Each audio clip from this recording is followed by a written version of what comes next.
get it.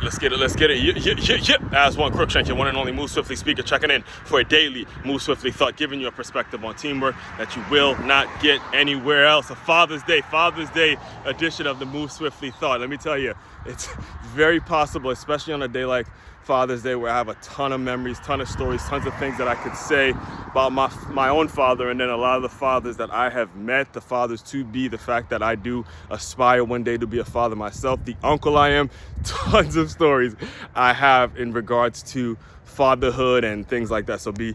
I may get a little long-winded on this thought because the subject matter, it goes really, really deep when it comes to me. All right, but as far as today's thought, today's special Move Swiftly Father's Day edition Move Swiftly thought, it was 9 years old. And I remember I told this story on a recent podcast I did called Athletes to Athletes podcast. I told this story, but it wasn't told. It wasn't like the story wasn't the main part. It was told in kind of previous in broken up parts. It wasn't told the way I'm going to tell it now, right? So it's 9 years old, and I was playing for the White Oak Warriors. And again, at the time, everyone knew who my father was. My father was one of the ones that was at every single game, every single practice, and he was the one. Everybody heard we're in games. We used to be in the game. And my teammates would always say, myself and my teammates would always hear my father from the sideline, "Shut him down, Warriors! Shut him down! Shut him down!" All Trinity accent. It's like, oh, they go, Aswand's dad again. I mean, to the point.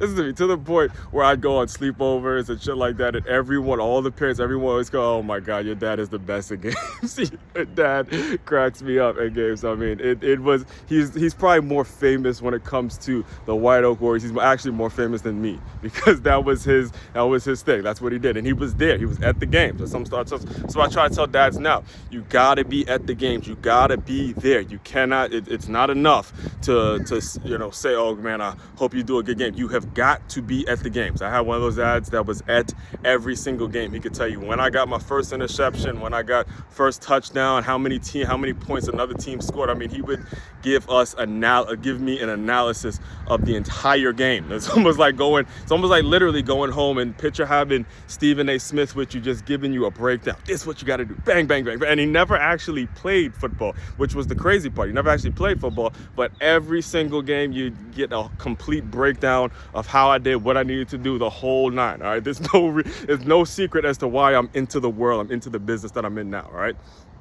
So anyway, 9 years old, I take one of the hardest hit I've ever taken in my life. We're playing the Peppermill Pirates, and there was this kid on the team named Francois. I will never forget Francois. Francois was a tight end, right? Francois was a tight end, and I was playing linebacker. I played linebacker and I played guard on offense, right? So I'm flowing to make the tackle on defense, and Francois is on offense, and he comes and he turns around. He comes off the line, he turns around, and he's just sitting there waiting, like licking his chops, like, "Oh, I'm gonna get this motherfucker. I'm gonna fuck this dude up." Because as you're flowing to make the tackle, you don't see the people, you don't see the person next to you, or you don't see the person that's coming to on your blind side. I'm flowing to make the tackle, and he's there, and he just knocks the shit out of me, just BAYOW! Woo! I mean, I still feel that one to this day. And the entire crowd just go, oh, like the entire crowd. And what people don't realize is that happened right in front of my dad. That hit happened literally right in front of my dad. He used to be the one volunteering, holding the chains, the first down, the whole nine. And all I hear, like, he's right in front of me, I'm right in front of him. I fall down right in front of him. And all I hear is, "Get up, Aswand, get up, come on, get up, baby." So it took me some time, and I took a couple plays off. Got my, got some smelling salt and shit, got my bearings back under me and all that kind of stuff, right? And then I go back in the game on offense, all right? I go back in the game. This is where I want to get you. This is where I wanted to get you this whole time, because a lot of people don't notice. Every time people talk about that game, they talk about that hit. They talk about, like, I had the nickname, Francois. There was situations where I was getting pointed to. It was like, "Hey, yo, Francois," Mike used to be like, "Yo, Melvin, Francois, remember Francois?" And they would point at me, he was like, it was bad. Even the coaches would chime in and say, "Yeah, remember that hit?" That's what it took. I mean, I was never able to actually live that hit down, right? So happened was I took a couple plays off. went back on offense. I played guard on offense, and they called, I think it was like a counter or something like that, where the guard pulls around and kicks out the DN, right? So I'm the backside guard coming around pulling, and I knocked the shit out of the DN. Like, I just murdered the dude. Like, just fuck him up. Like, because I was taking out all my aggression, all that hurt. I was still hurting, and I knock him out, right?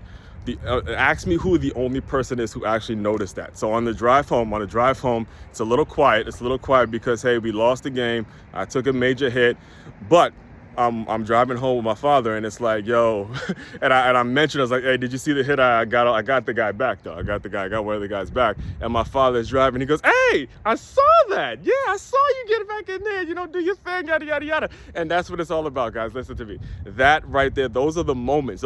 I can this video is going a little overboard. It's over 5 minutes, but I can go for hours and hours and hours of stories just like that, where it's just moments.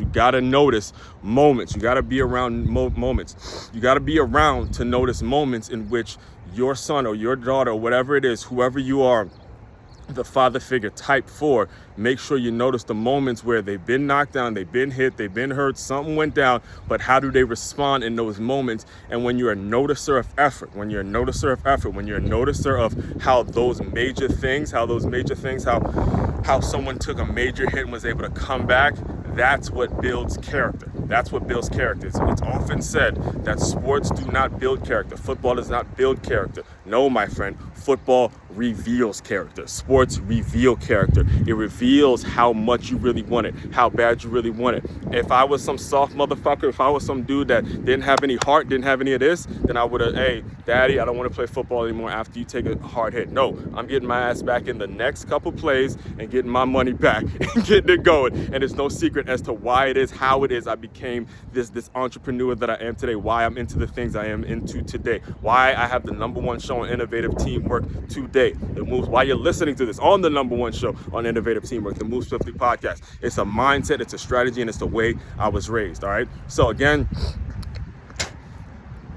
I know I warned you, I might get a little long-winded on this, but it's a special day, special Father's Day, because it's not just about my father, but it's about tons of fathers out there that I've connected with, that I've learned from, that I've picked up lessons from, and to be 100% honest with you, my father isn't the father that he is, and